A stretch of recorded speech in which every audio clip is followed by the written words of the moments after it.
육군사관학교. 자, 이 육사 앞에서 역사전쟁이 벌어집니다, 오늘. 우리 육군사관학교에 어떻게 공산주의 활동했던 놈 영상에 들어가. 정신 차려, 정신 차려. 아, 저 박수 치고 계시잖아. 100번 옳다. 독립전쟁의 중상차가 반대한다. 역사의 중상차가 민족사의 역사입니다.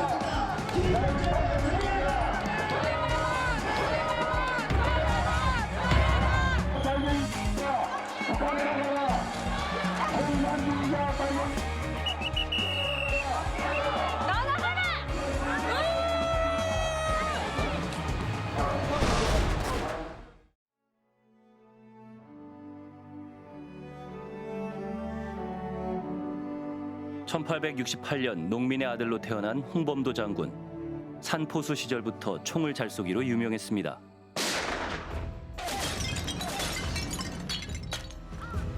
일제가 명성황후를 살해한 1895년 이후 일제에 맞서 싸우기로 결심하고 27살 때부터 의병대를 이끌었다고 합니다. 홍범도 장군은 굉장히 어려운 환경에서 성장하셨거든요. 일찍 부모를 여의고 그 모슬이라든지 노동자라든지 또 절의 행자성으로 굉장히 어렵게 크셔서 우리 국가나 민족으로부터 또 우리 사회로부터는 전혀 혜택을 받지 못한 분이에요.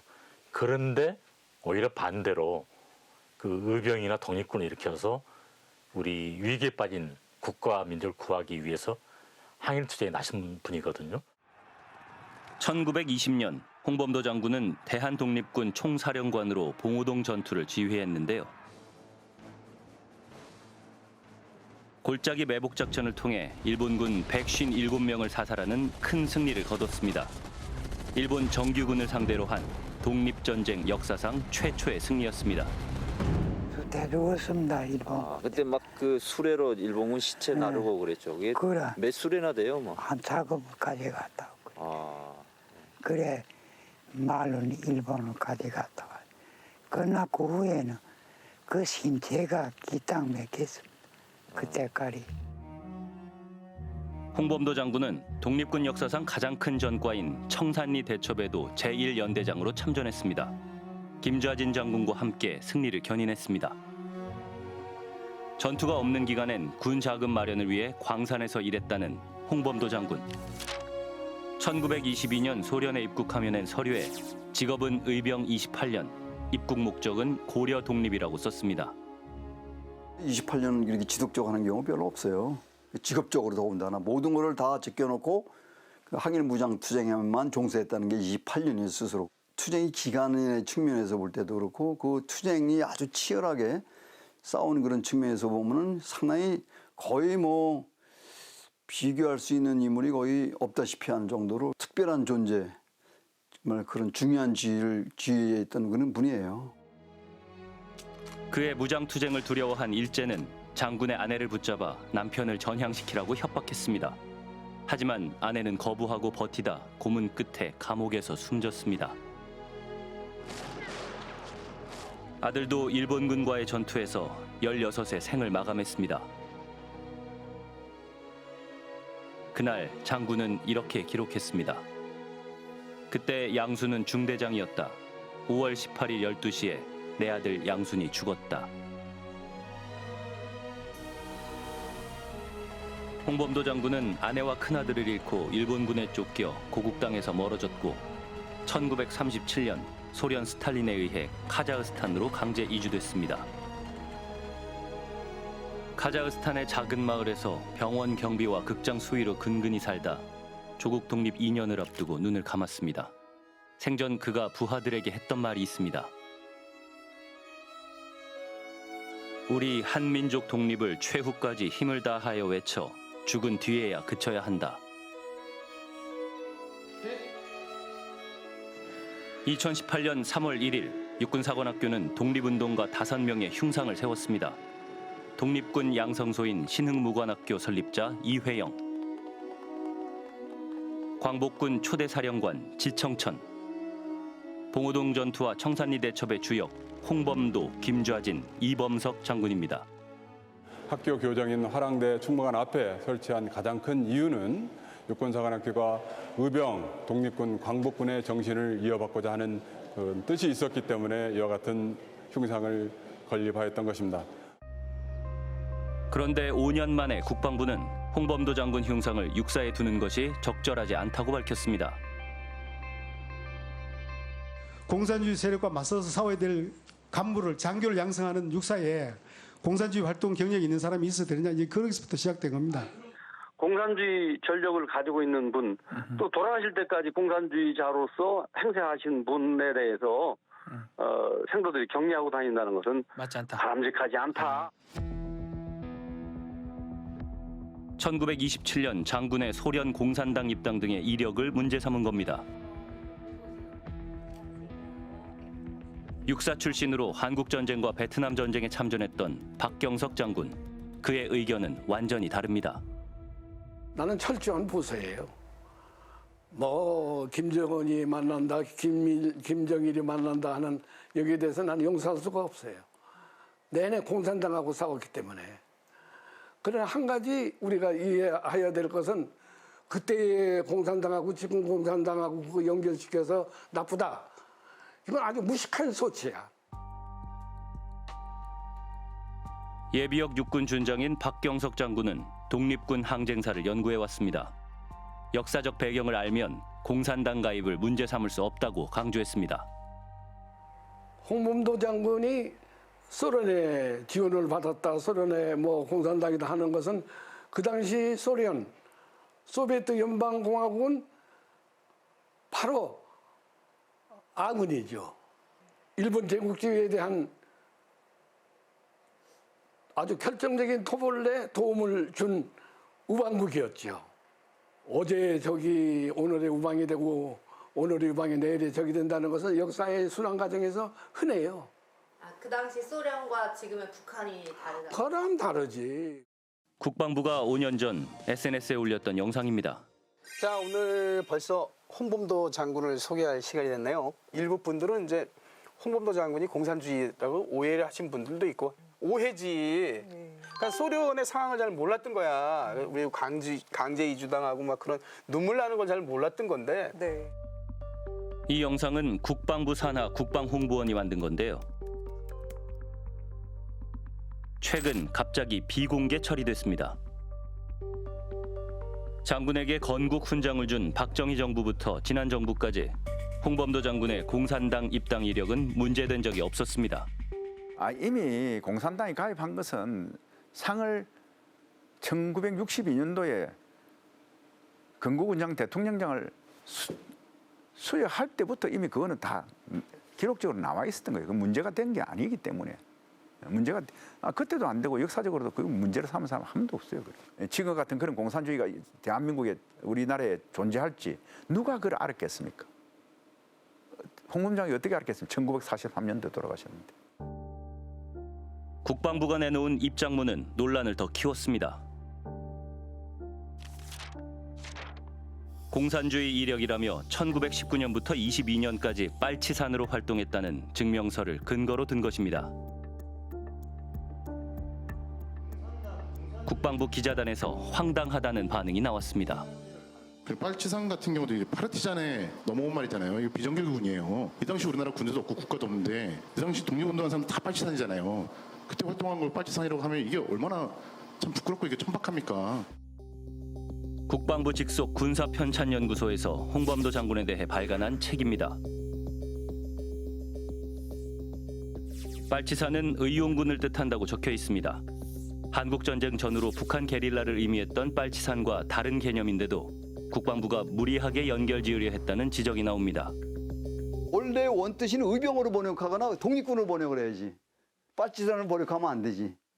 그 러시아 말이니까.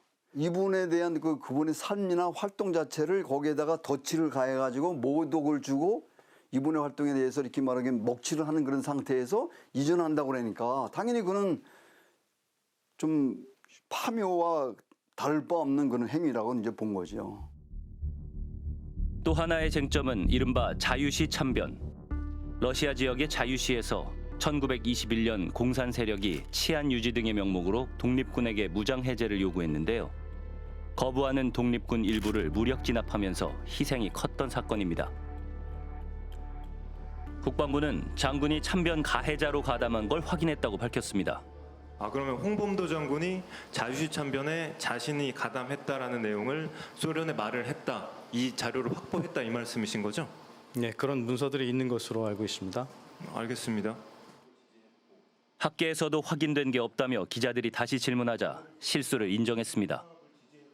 제가 분명히 재차 질문한 게 자유시 참변에 직접 가담을 했느냐라고 물어봤어요. 그러니까 그게 맞다 그랬다는 거는 홍범도 장군이 자유시 참변에서 우리 독립군을 살해하는데 가담했다는 내용이 되거든요. 그런 뜻으로 말씀드린 건 아닙니다. 만약에 그렇게 말씀드렸다면 제가 잘못 드린 것 같고. 그렇게 얘기해서 깜짝 놀랐어요. 그러십니까? 자유시 참변 당시에 홍범도 장군이나 그 부하들이 독립군을 공격하는데 가담한 적은 전혀 없어요. 그 몰살 가담설은 명백히 사실이 아니고요. 그 다음에 권총을 받은 것도 자유사변에 가담해서 또 자유사변에 공을 세워 받은 것은 아니다. 1921년 10월 달 코민텔은 본부에 제출한 자유시 참변에 대한 보고서 역시 자유시 사변 책임 문제의 소재에 대해서 분명히 하고 있습니다. 홍범도 그리고 최진동 등의 우리 한인 부대가 사할린 부대를 공격하지는 않았다는 것입니다. 올해 9월 홍범도 장군 흉상 이전에 찬성하는 이들이 모여 목소리를 높였습니다. 감정이나 이념으로 무리하게 재단하지 말아야 된다. 방금 공산주의 문제 하지 말고 항의를 했으니까 봐주라 이야기예요. 이거 뭐냐면 여러분 그 광고 보죠. 어떤 보험 광고 하는데 따지지도 말고 묻지도 말고 뭐 들어라 보험 들어라. 한번 똑같아요. 나라를 지키는 육사 표본들한테 대한민국 건국 정신인 자유민주주의가 유일한 공산혁명 활동하는 사람을 갖다가 다른 것도 아니고 건국훈장을 주면은 건국 정신에 유해되는 사람을 건국훈장 준다는 것은 이거 완전 대한민국이 개척하려는 얘기예요. 윤석열 대통령은 흉상 이전에 대해 비공개 국무회의에서 의견을 밝혔다고 합니다. 문제를 제기하고 한번 어떤 것이 옳은 일인지 생각해 봤으면 좋겠다 이렇게 말씀을 했습니다. 저는 거꾸로 돌려서 말씀드리고 싶어요. 그 독립영웅들에 대해서 그 이후의 시대의 잣대를 가지고 함부로 막 판단하고 그것을 가지고 부관 참시하듯이 다 합의해서 세운 흉상을 갖다가 철거하고 이렇게 난리를 치는 게 과연 옳은 것인지 한번 생각해 보셨으면 좋겠다.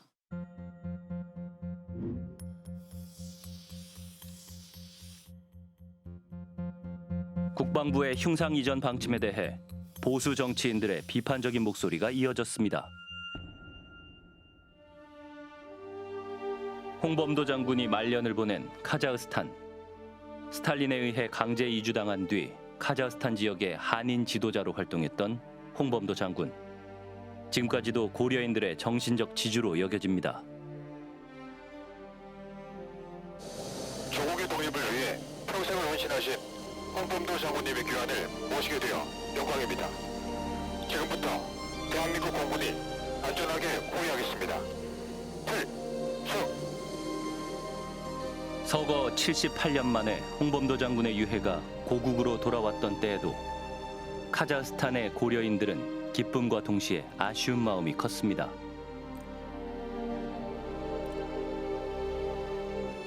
그런 고려인들에게 흉상 이전 소식은 큰 충격이라고 했습니다. 강하게 분노한 분들도 있고 이러시면 안 된다. 이러려면 차라리 돌려보내라, 유해를. 이분은 정말 끝까지 자기 사익을 추구하지는 않았었어요. 이런 사람을 정말 어떻게 보면 지금처럼 하는 것은 정말 아닙니다. 이건 인간의 도리가 아닙니다. 국민 10명 중 6명 이상이 홍범도 장군 흉상 이전에 반대하는 상황.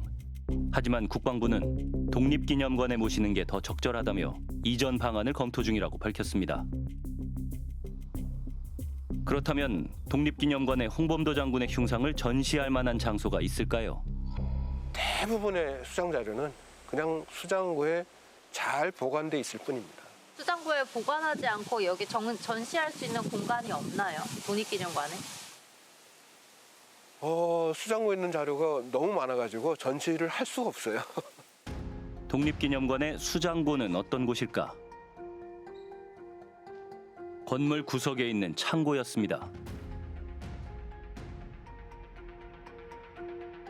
다른 일반 관람객들은 형상을 보지 못하네요. 여기 들어가려면은 적혀 있는 것처럼 관계자용은 출입 금지이기 때문에 여기 허락을 받아야 돼요. 허락을 받은 사람만 여기 들어갈 수 있습니다. 독립군의 격에 맞는 더 많은 시민이 볼 수 있는 곳은 아니었습니다. 육사 관계자를 어렵게 만났습니다. 5년 전 육사에서 홍범도 장군 흉상을 설치할 때 관여했다고 합니다. 처음에는 저희가 3명 하자, 4명 하자 이렇게 했고 논의를 계속했습니다. 그래서 군사사학과에서 독립전쟁의 영웅들을 해갖고 5명을 추천했고 5명을 추천한 곳이 어딘가요? 육사 군사사학과에서 요 5분이면 좋을 것 같다 이렇게 논의가 됐고 당시 육사에 직접 자문을 했던 외부 전문가의 얘기를 들어봤습니다. 어떤 분이 적합한지 후보들이 많으시니까요. 거기에 흉상을 설치할 만한 유명한 분들이 많기 때문에 그래도 대표적인 분이 누구면 좋겠는가라는 그런 자문들을 서로 주고받았던 것 같아요. 네. 그때 당시에 홍범도 장군의 공산당 이력은 문제가 안 됐나요? 전혀 문제될 게 없죠. 꿈에도 상상 못하는 이야기죠. 예.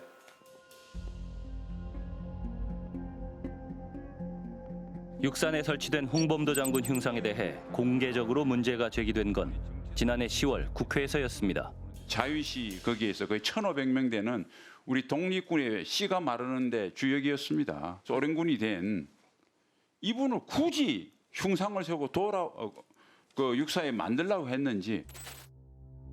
국감 지적 후 한 달여 만에 육군 참모총장이 육사를 방문해 회의를 주관했습니다. 입수한 문건에 따르면 총장 방문 후속 조치 과제가 선정됐는데요. 홍범도 장군 흉상을 이전하는 기념물 재배치 사업을 조기 시행하는 계획이 세워졌습니다. 그런데 재배치 대상은 홍범도 장군 흉상 하나가 아니었습니다. 안중근 의사 동상과 흉상 6개였습니다. 올해 5월 위원회는 안중근 의사 동상과 독립운동가 흉상 6개를 육사 내 공원에 두는 방안을 검토했습니다.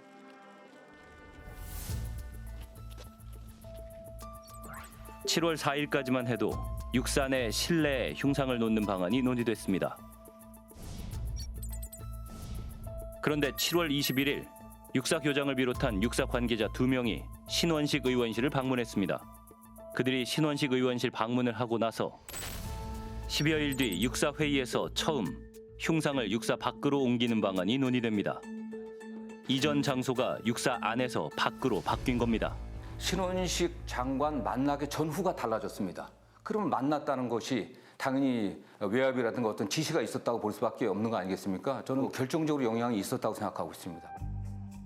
이런 주장에 대해 신원식 국방부 장관은 당시 의원 신분으로 국방부, 육군, 육사에 지시할 수 있는 위치에 있지 않았으며 흉상 이전은 전임 장관 시절 육사 자체의 판단으로 결정됐다고 답했습니다.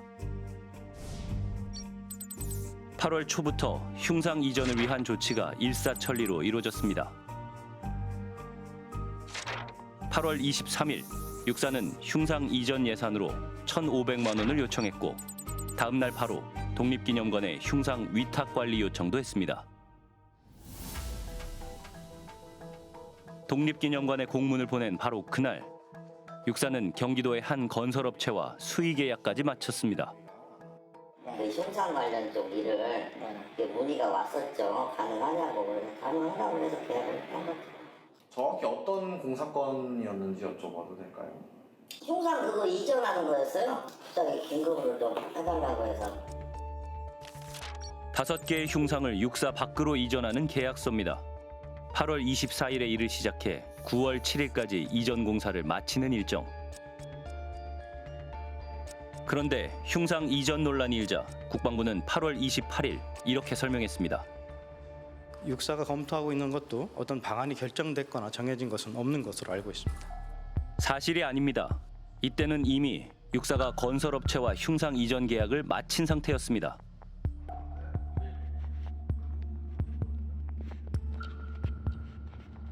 거기서 저기 안 한다고 해서 취소해달라고 해서 취소한 건데 하도 시끄러워서 그쪽에서도 뭐 취소해놓다고 말이야 뭐. 육사 출신의 김병주 의원. 강한 지시가 없으면은 통상 이런 일은 이루어지지가 않습니다. 공문을 보내면은 상당한 시간이 걸리는데 23, 24일 이틀 동안 뭐 공문을 주고받으면서 막 이루어지는 것으로 봐서는 공문은 형식적인 것이고 이미 흉상 철거에 대한 육군 총장의 방침이나 또는 더 윗선의 어떤 강한 의지가 있지 않고는 이러한 절차는 아주 이례적이라고 볼 수가 있죠. 육사 충무관에는 홍범도, 김좌진 장군 등 7명의 독립전쟁 영웅의 이름을 붙인 공간도 있는데요.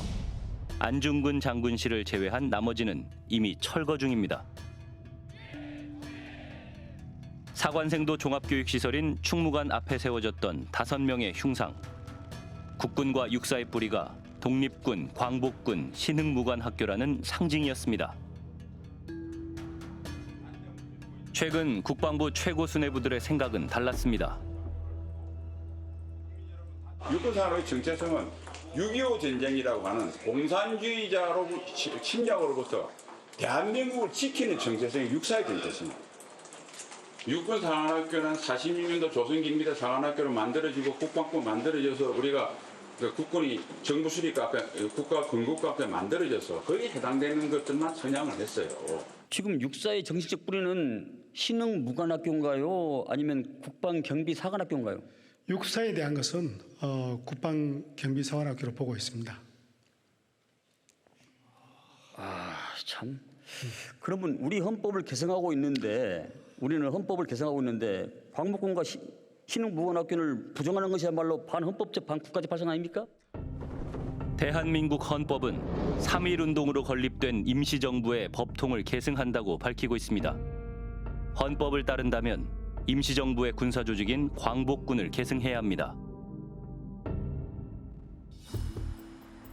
보수 원로이자 윤석열 대통령의 멘토로 알려진 이종찬 광복회장.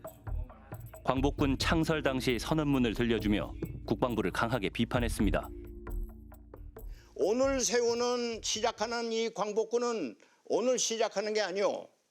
1907년 대한제국군대가 일제에 의해서 강제로 해산되면서 의병이 일어났소. 그 의병이 독립군이 되고 그 독립군이 오늘의 광복군이 되는 것이오. 이렇게 선언을 했습니다. 우리는 있는 역사를 왜 잊지를 못합니까? 그래가지고 한다는 얘기가 46년 조선경비대가 우리의 원천이다 이렇게 얘기를 하면은 아니 조선경비대라는 게 뭐예요? 미국 군정청에서 옛날에 군대 했던 사람들 일본군, 만주군, 무슨 광복군, 무슨 군 이렇게 합해서 엉성하게 만든 이것을 다 우리의 조상이라고 얘기를 하면 그 말이 되겠어요?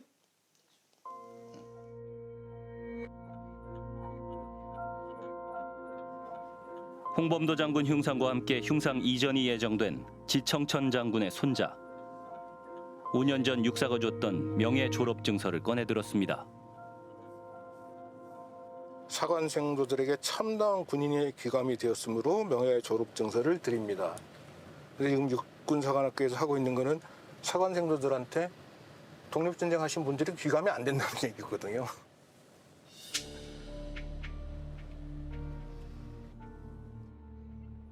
그는 육군사관학교 정문으로 향했습니다. 신흥무관학교 교장을 지낸 윤기섭 선생의 손자와 함께 선조들의 명예 졸업 증서를 반납하겠다고 나섰습니다. 사실상 육군사관학교 역사에서 독립운동의 역사를 지워버리는 독립운동의 역사와의 단절을 선언하는 것이라고 저는 받아들였습니다. 독립운동가들에게 준 명예 졸업증서도 아무 의미가 없다. 이건 휴지 조각과 마찬가지라고 생각을 해서 이번에 반납하기로 결정을 했습니다. 반납 의사를 밝혔지만 육사는 아무 대응도 하지 않는 상황. 졸업증서를 정문 앞에 두고 발걸음을 돌렸습니다.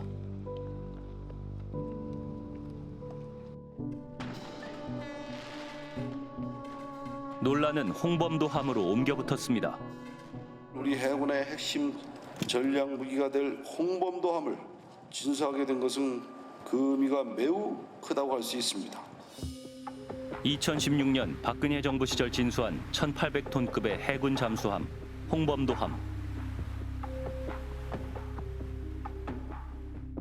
홍범도함의 이름 변경도 검토해야 한다는 주장이 나온 겁니다.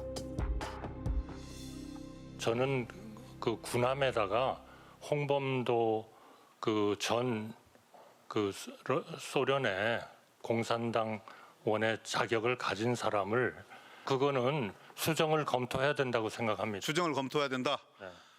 전 세계적으로 잠수함을 개명한 그런 사례가 있습니까? 글쎄요, 전 세계 우리나라에서는 있습니까? 전 세계의 사례가 어떤지는 저희한테는 중요할 게 없습니다. 박근혜 정부 때 해군 참모총장을 지낸 황기철 예비역 대장은 월권이라고 비판했습니다. 말하는 분들이 자기 권한도 아닙니다. 이게 그렇게 하면 압력밖에 될 수가 없죠.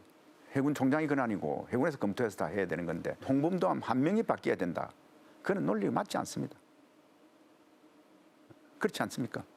그게 아무것도 달라진 게 없는데 역사적 평가에서 달라진 것이 없는데 한 명이 왜 바뀌어야 된다는 겁니까? 그죠? 박근혜 정부 시절 홍범도함 한 명 제정 당시 위원회 검증을 거쳤지만 논란은 없었습니다. 후보 중 1순위로 뽑혔고 이번에 국방부가 제기한 의혹들에 대해서도 문제가 되지 않았습니다. 최근 해군본부에서 열린 자문회의에서 역대 총장들이 참석한 가운데 홍범도함 한 명 얘기가 나왔다고 합니다. 이슈가 되고 있기 때문에 일부 참모총장들이 자기 의견을 발표를 했죠. 많은 분들이 신중해야 된다라는 이야기를 했죠. 왜? 그게 지금까지 없었기도 하지만은 그게 미칠 파장이라는 걸 그분들은 다 이미 알고 있지 않습니까? 성조원들의 사기와 해군의 어떤 얼마나 큰 영향을 준다는 건 뭐 말을 하지 않아도 그분들은 알고 계시죠. 대전 유성구에 있는 홍범도 장군로. 2년 전 홍범도 장군의 유해가 대전 현충원에 안장된 것을 기념해 현충원로 중에서 약 2km 구간을 명예도로로 제정했는데요.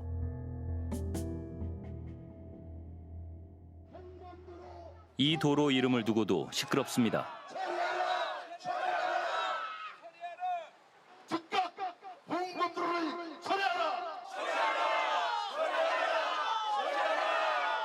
거기 현충원에는 공산주의자들과 싸우다가 한 목숨 바쳐버린 우리의 장군들과 우리의 사병들이 묻혀 있는 곳입니다. 홍범도가 북한 사람이죠? 네. 북한 아닙니까? 네. 도로까지도 만든다는 것은 잘못된 것이죠? 맞습니다. 북한 정권이 세워지기 5년 전에 숨진 홍범도 장군에 대한 거짓 주장입니다. 명예도로명 폐지 권한을 가진 유성구청장. 명예도로명 제정 절차도 지켰기 때문에 문제가 없다는 입장입니다. 아까 그 시비 소리가 여기도 들렸나요? 그럼요. 제 방이 여기니까 바로 창 약간 열어놓고 있거든요. 저는. 그럼 아주 크게 들립니다. 앞으로 어떻게 대응할 생각이신가요? 홍범도 장군로를 폐지하는 일은 없을 거예요. 정확한 거고요. 제가 걱정스러운 거는 이런 잘못된 이런 왜곡된 정보나 이런 역사 인식들이 시민들한테 이게 확산이 더 되고 특히나 이제 후세들한테 왜곡된 독립운동사 역사 인식 이런 게 전달이 될까봐 이어질까봐 그게 제일 걱정이에요. 그래서 그게 수많은 사람들이 강제적으로 끌려왔거든요. 그래서 노역을 당했고 희생을 당했고 고국에 돌아와서도 얼마 살지 못하고 죽었습니다. 佐渡金山の世界文化遺産への登録が決まりました。 ありえないんですね。 강제 동원, 강제 노동이라는 표현을 쓸 거냐 안 쓸 거냐가 영순위 쟁점이에요. 일본 정부의 일관된 잘못된 역사 왜곡입니다. 중요한 건 일본의 마음이죠. 계속 일방적으로 양보를 하고 있거든요. 한국 정부가 스스로 포기하면서 일본의 저자세, 굴종외교를 하고 있는 겁니다. 고통과 나의 이름을 지우지 말아라. 지난 7월 27일 사도광산이 유네스코 세계유산에 등재됐습니다. 今佐渡金山の世界文化遺産への登録が決まりました。 감격의 눈물을 흘리는 시민들. 호외 신문도 뿌렸습니다. もうね、感動しかないです。もう嬉しかったですね。自分たちのこうふるさととか故郷が世界にその価値を認められたっていうのは本当に嬉しいです。 일본인들은 왜 사도광산 등재에 열광할까요? 우리에게 이 사도광산은 또 어떤 의미일까요? 사도광산을 찾아갑니다. 도쿄에서 니가타까지 고속철도로 2시간, 니가타에서 배를 타고 또 2시간을 가야 닿는 사도섬. 제주도의 절반 크기, 주민 5만 명이 사는 이 작은 섬은 지금 축제 분위기입니다. 이곳에서는 사도광산을 사도금산이라 부릅니다. 한때 전 세계 금 생산량의 약 10%를 차지하던 대형 광산입니다. 항구에서 차로 1시간. 입구부터 유네스코 등재 축하 깃발이 날립니다. 이곳에는 2개의 갱도가 있습니다. 먼저 관광객이 가장 많이 찾는 소다유 갱도. 에도 시대, 즉 19세기 이전에 개발된 곳입니다. 皆様、佐渡金山へようこそおいでくださいました。ただいまから皆様を江戸時代の構内にご案内いたします。この間に生産されました金の量は約80トンで、これは当時日本一の産金量でございます。 금을 캐던 전통 방식을 마네킹으로 실감나게 재현했습니다. 또 다른 갱도로 갑니다. 메이지 시대 이후 개발된 도유갱도. 일제강점기에 끌려온 한국인 노동자들이 일한 곳입니다. 외국인이 일했다는 안내판이 붙어 있을 뿐 한국인 강제 동원 설명은 없습니다. 굴을 파는 마네킹 하나를 달랑 설치했을 뿐입니다. 한국인들이 끌려와 바위를 깨고 뚫었던 갱도. 일부는 술 숙성 창고로 활용되고 있었습니다.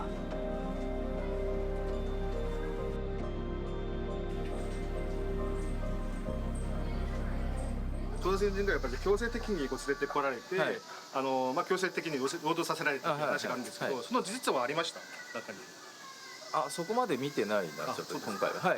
朝鮮人が自分の意思ではなく、強制的にその連れてこられて働かされたっていう話を明示されてますか中に。明示はされてないと思うんですけど、はい。 전쟁 물자를 확보하기 위해 미쓰비시가 운영했던 사도광산. 한국인이 강제 동원됐다는 사실이 드러난 건 1990년대입니다. 한국이나 일본 정부가 아니라 사도섬 현지 주민들이 밝혀냈습니다. 시의원이었던 코스기 쿠니오 씨. 광산 노동자들에게 담배를 배급한 명부를 발견한 게 계기가 됐습니다. 전시 일본에선 담배가 배급 품목이었습니다. これが韓国で強制連行された労働者の寮においてそれぞれの人たちに配給されたタバコの台帳です。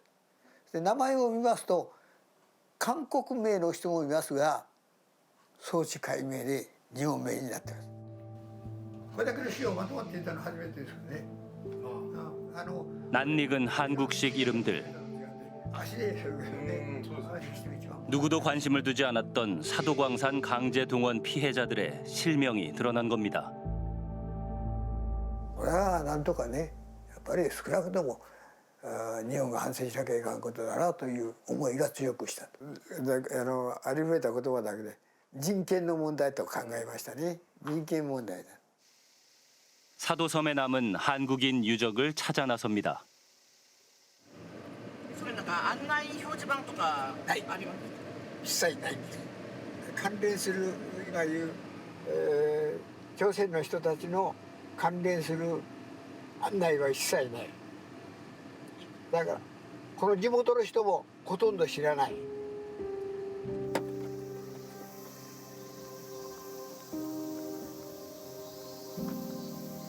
これが第一総愛領。 과거 소아이료라 부르던 강제 동원된 한국인들의 합숙소가 있던 곳입니다. 強制動員された韓国の労働者の宿舎で第一総愛寮ということで、人数は200名以上の人がいたと思います。寮の利用者ですね。 합숙소 철거 이후에 지어진 옛 구치소. 조선지도 기록은 아무나 합숙소 옆에는 급식소 터가 남아 있습니다. 한국인 노동자들은 이곳에서 밥을 배식받아 허기를 면했다고 합니다. 長い桶に綱をかけて背負ってそれでこう各寮へ運んだとこう言われてます。実際に運んだ人から私は話を聞いておりますので、そういう格好でここで850人の賄いをしたというふうに。 광산까지 걸어서 1시간 거리. 한국인 합숙소가 4개나 있었습니다. 피해자들의 피와 눈물이 고인 곳이지만 안내판 하나 없습니다. もうほったらかしになってるわけですよ。だから歴史の遺産としてそういう関連でもってきちんとしていかなきゃいかんという認識がないわけですよ。 끌려온 이들에게 사도섬은 끔찍한 곳이었습니다. 나 여러분 좀 조만간에 사실은 어디 상관하고 나중에는 할 수 없지. 누가 아버지 해가 지나면 간다. 아, 그만. 아니 그 전에부터 그 말이 있었구만. 그럼 누구지 뭐. 너 사람 붙지 있게 가가는지. 그때 그 나중에 막 끌려가는 거요. 그냥 못 견뎌. 아니 그러면 나는 꼼짝 못하고 너 안 가면 김성민 잡아간다는 겨. 그러니까 제일 나쁜 네가 사도승 꼼짝 못할 수 있는 게 하남자를 하고 그냥 서인이라 꼭 가둬놓고 배를 타고 건너올 수가 있나 뭐. 각종 사료를 발굴해 사도광산의 역사를 오랫동안 조사한 다케우치 씨. 논산, 부여, 울진 등에서 강제로 끌려온 한국인이 약 1,500명이라는 사실을 밝혀냈습니다.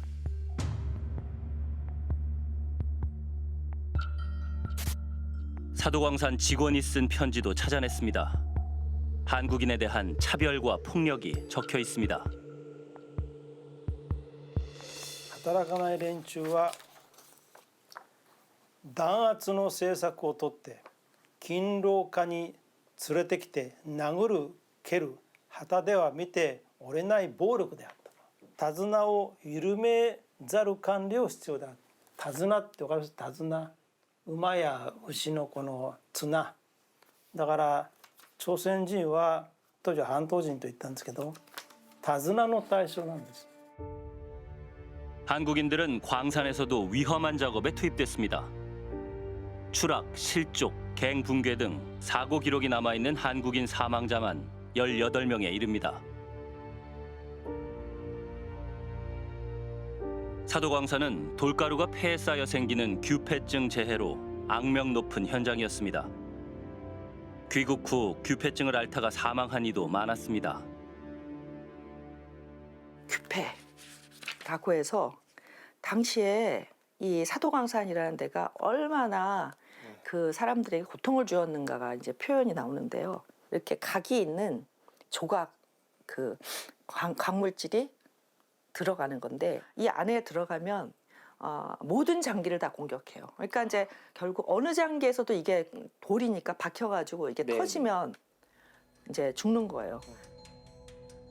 강제로 끌려간 한국인들은 돈도 제대로 받지 못했습니다. 한국인 노동자들이 받지 못해 일본 국고로 편입된 임금이 당시 돈으로 23만 엔이나 됩니다. 결코 잊지 말아야 할 아픈 역사의 현장. 사도광산은 그런 곳이었습니다. 사도광산이 처음 개발된 것은 1601년. 그로부터 1989년까지 400년 가까이 운영됐습니다. 이 가운데 1939년부터 45년까지 약 6년 동안 한국인을 강제 동원한 과거사도 포함되어 있습니다. 그런데 일본은 2년 전에 사도광산을 유네스코 세계유산에 신청하면서 에도 시대, 즉 19세기 이전의 유적으로만 한정지었습니다. 일제강점기 한국인을 강제 동원한 어두운 과거사를 숨기려는 꼼수가 아니냐는 비판이 제기됐습니다. 문제는 역사를 왜곡하려는 일본의 속셈이 짐작되는데도 불구하고 우리 정부가 사도광산 세계유산 등재를 용인했다는 겁니다. 지난 7월 27일 위원국 만장일치로 사도광산 유네스코 등재가 결정됐습니다. And sincerely remembering all the workers at the Sado Island gold mines, especially those from the Korean Peninsula, Japan will faithfully and thoroughly implement the recommendation and continue to make efforts to enhance the interpretation and presentation strategy and facilities that comprehensively address the whole history of the Sado Island gold mines in close consultation with the ROK. 일본 정부는 관련된 모든 유네스코의 결정과 과거 일본이 했던 약속을 명심하고 한국과 협의해 사도광산의 전체 역사를 전시하며 사도광산 노동자들을 위한 추도식을 매년 개최하겠다고 약속했습니다. 이 약속은 2015년 군함도 세계유산 등재 당시에 일본 측의 발언과 비교됐습니다. Large number of Koreans and others who were brought against their will and forced to work under harsh conditions in the 1940s at some of the sites. 군함도 등재 당시 일본 정부는 한국인들이 본인의 의사에 반하여 동원됐고 강제로 노역을 했다고 사실상 강제성을 인정했습니다. 이번 사도광산 등재 때는 이 강제성 표현이 빠진 겁니다. 지금 이 사도광산에 있어서 쟁점을 딱 하나만 뽑으라면 일본 유네스코 대사가 당시 사도광산에선 의사에 반하여 강제적인 노동이 이루어졌다라는 사실을 인정하느냐 안 하느냐. 그걸 2015년 박근혜 정부는 얻어냈던 거고 지금 2024년에 윤석열 정부는 그걸 포기한 겁니다. 강제적이라고 하는 표현에서 우리 정부가 양보를 한 거죠. 그러니까.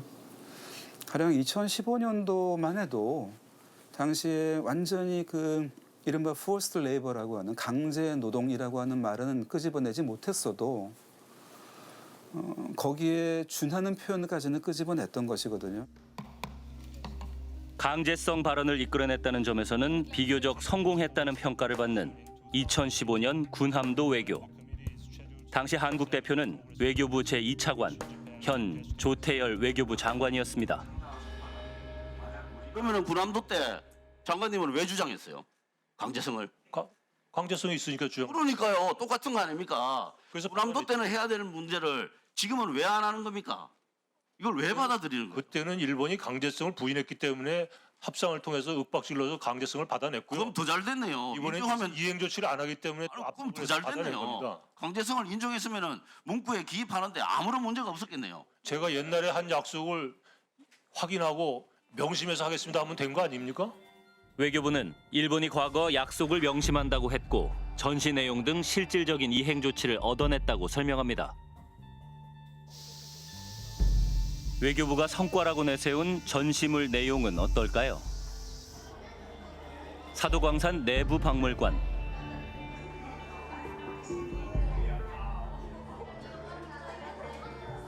한국인 강제 동원 관련 전시물은 어디에도 없습니다. 갱도 끝에 있는 기계 전시관. 사도광산에서 한국인이 언급된 유일한 기록이 있습니다. 1939년 조선인 노동자 모집을 시작했다.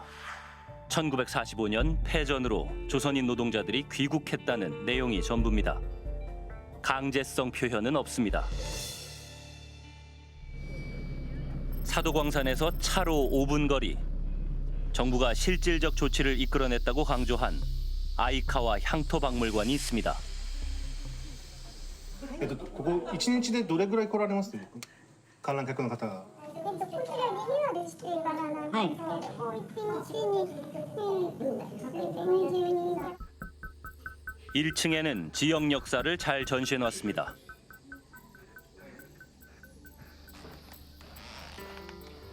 한국인 노동자들에 대한 기록이 있는 전시실은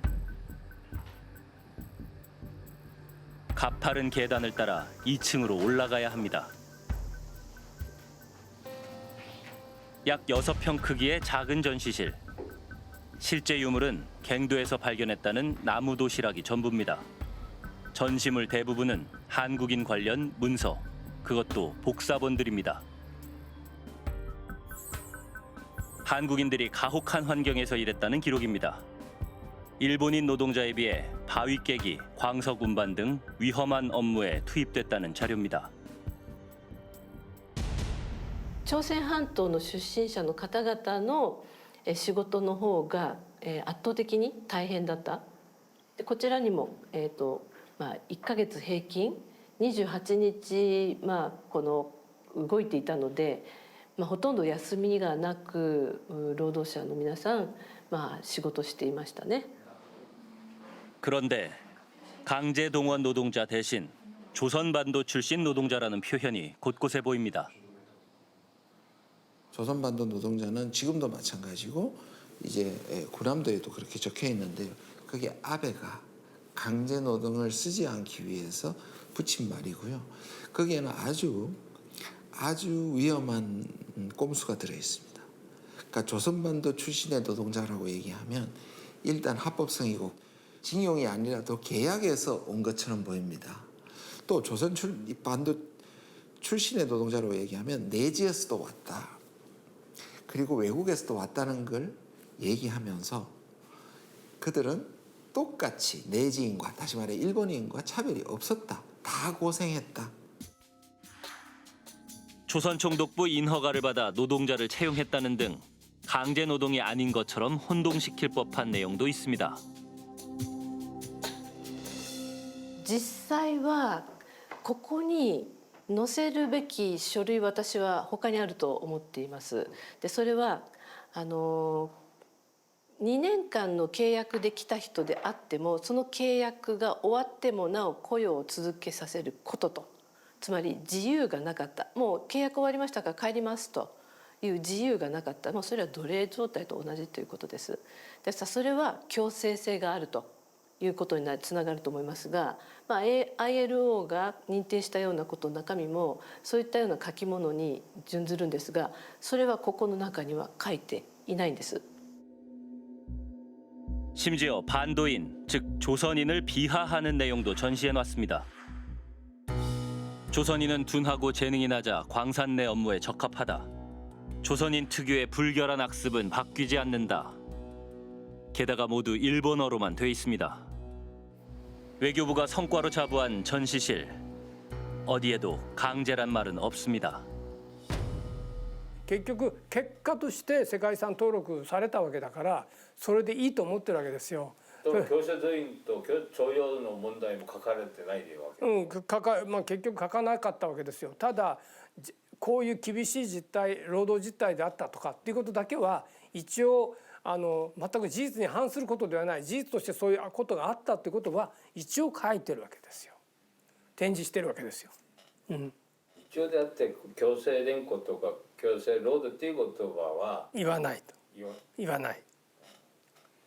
だから結局それが岸田さんがギリギリ韓国に対して譲歩できるそれのギリギリの線だったんですよ。 그런데 주목할 만한 보도가 나왔습니다. 일본이 물밑 협상으로 강제 노동 문구를 사용하지 않는 대신 가혹한 노동 환경을 전시하기로 한국과 합의했다고 일본 요미우리 신문이 보도한 겁니다. 417회 국회 임시 제1차 외교통일위원회를 한국과 일본이 타협했다. 강제 노동과 노동 환경 가혹함을 바꿨다. 이렇게. 아까 요미우리 신문의 기사는 요미우리 신문의 견해고요. 예. 한국의 신문 같은 보수 우파 신문은 한국에 너무 양보하고 일본의 기존 입장을 포기했다고 비판하는 기사가 또 있습니다. 외교부는 강제노동 표현 배제에 관한 합의가 없었다고 부인했습니다. 강제 노동 표현 배제에 대해서 사전 합의가 있었다는 보도는 전혀 사실 무근입니다. 강제노동 표현과 관련해 한국과 합의가 있었는지 일본 외무성에 물었습니다. 韓国の政府の方が強制労働という文言を使わないことを認めたんでしょうか。強制労働という文言は日本のそのステートメントには含まれてないということは事実ですし、この日本と韓国との間でその議論というのは行われていたということも事実であると。ただその最終的な認識というところは確認しているものではないので、そこについては詳細はお答えさせて控えさせていただきたいというふうに思います。 결국 외교부가 말을 바꿨습니다.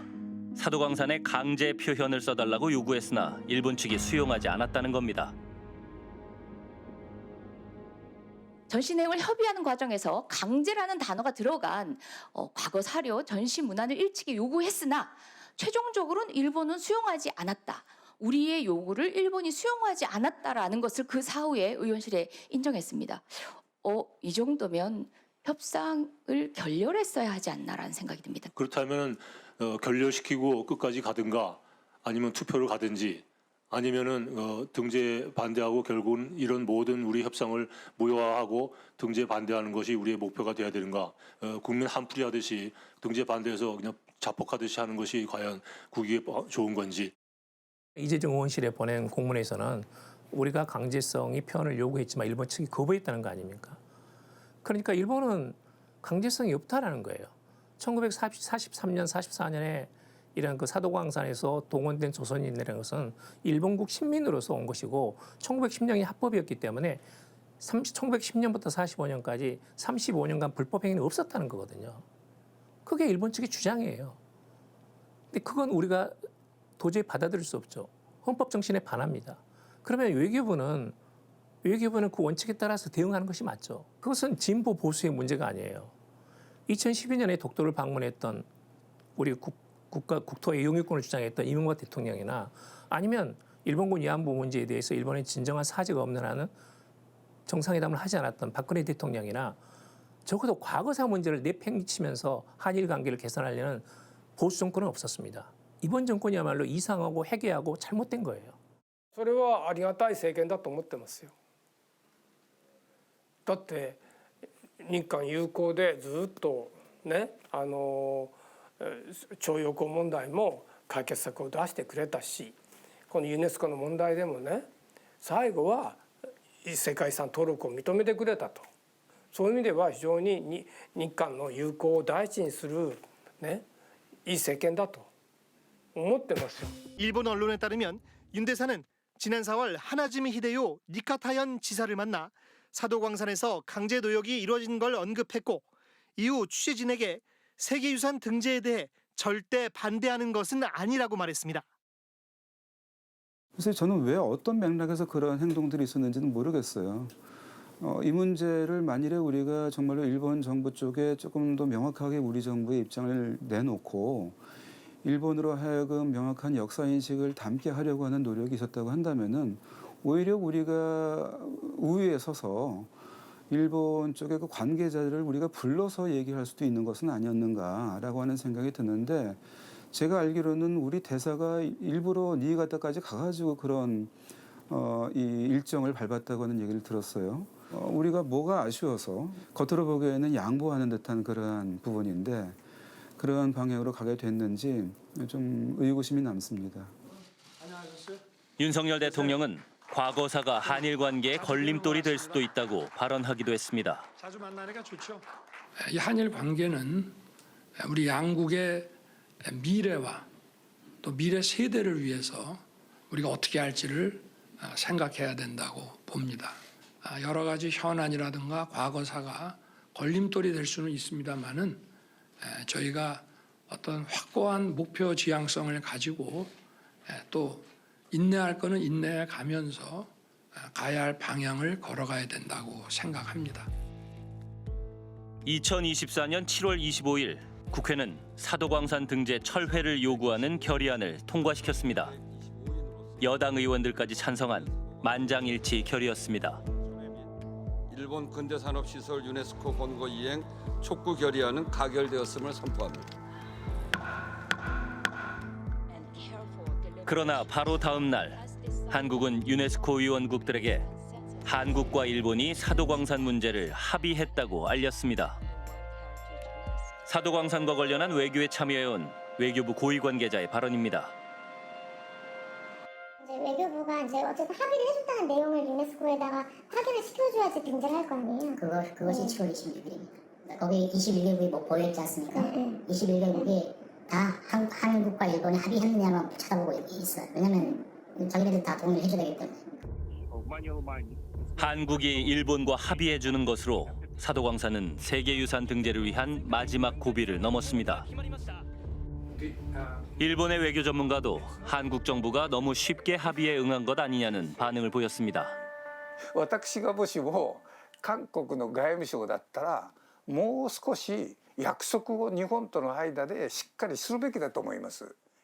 例えば軍艦島の件に関して歴史的な問題をしっかり手当てをするということを日本が説明してるわけですよね。それを実施してないわけでね。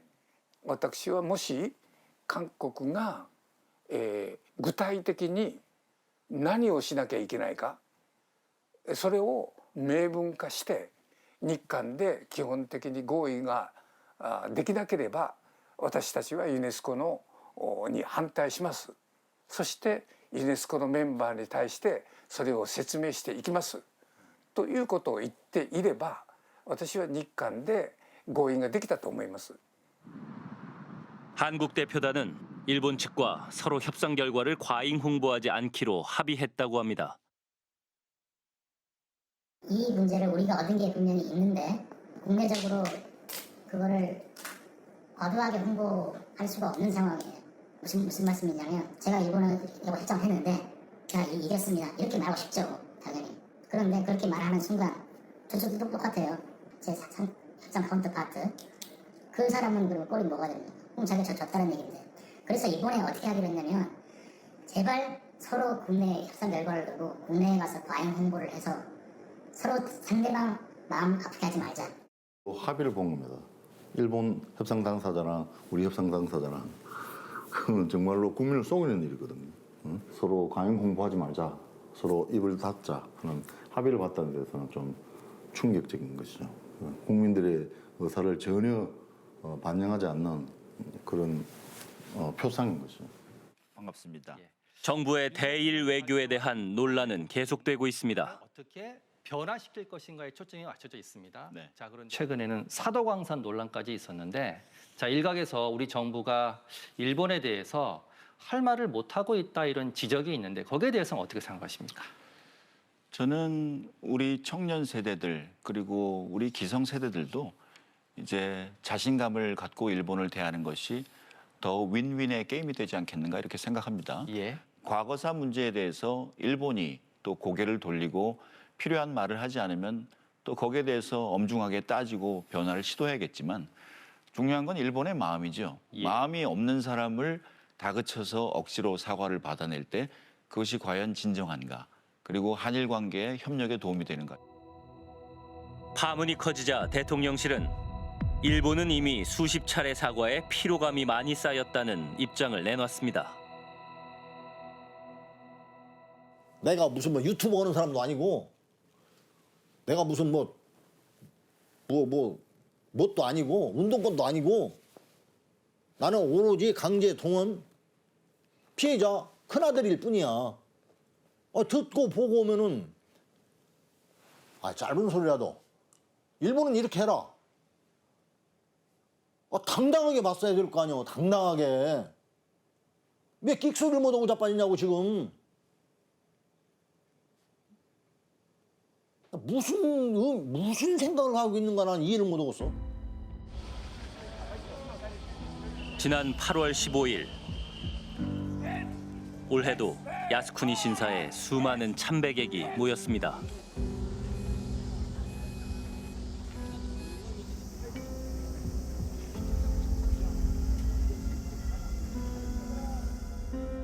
韓国の方たちも日本に来ればお金儲けができると思って来てる方たちもいたと思うんですよ。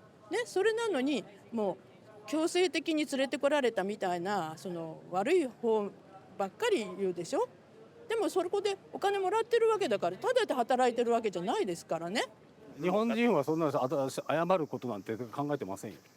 だってそれは日本国内の問題だから、これはあくまでも。ほじくり返してああでもないこうでもないっていうのは申し訳ないけど韓国で。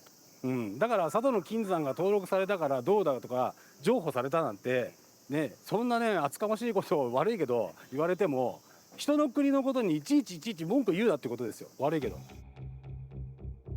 과거의 잘못을 외면하는 가해자와 사과를 요구하지 않는 피해자. 역사를 똑바로 보지 않는 한 어떤 미래를 함께 만들어갈 수 있을까요? 사도광산 강제 동원 논란은 단순히 용어상의 문제만은 아닙니다. 일본이 역사를 왜곡하지 못하도록 압박하는 한편 인권이 짓밟힌 우리 국민을 보듬어야 하는 역사적 과제이기도 합니다.